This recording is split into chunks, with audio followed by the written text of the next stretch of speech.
Hi, hello mga guys, mga friends, followers, non-followers. Thank you for watching. Ayan nga po pala ang aking kanina. Kumain ako ng pananghalian. Yung inulam ko ay yung chicharon. Ang binili ko. At saka may kamatis yan, pero hindi ko na inulam yung kamatis. Yung lang inulam ko dyan, yung chicharon. Kasi late na pananghalian na yan. At ayan ay may mga apo sana naman na makukulit. Diyan. Buksan ko na yung chicharon na binili ko. Yan ang ulam ko, mga friends. Kapag walang ulam, nagre-remedyo ako ng ulam ko. Bumibili ako ng ganyan. Pwede naman ulamin yan. I-try nyo kaya. Masarap din. Mga friends, kain tayo ng pananghalian.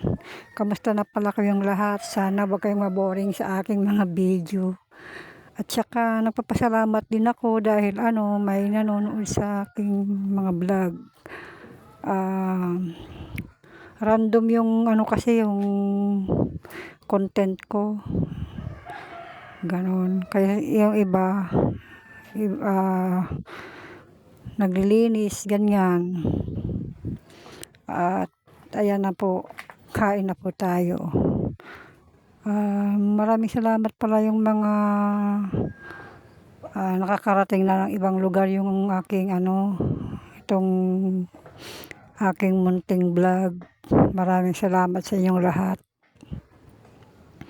Tapos, pagkatapos natin yan kumain, mamaya may gagawin na naman tayo.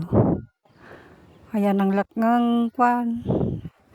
Hindi naman siya masyadong maalat yan. Imumukbang ko sana kaso hindi ko yan mauubos. Kaya inuulam ko na lang. Inulam din ng mga anak ko pag pag may ulam, parang isasabay lang nilang pwede niyang ihalo sa munggo, ganon. Yan mga friends. At sana ay nasa mabuti tayong kalagayan ng lahat. Kamusta pala kayo yung mga mga taga doon, taga dito, at maraming salamat. Bye-bye.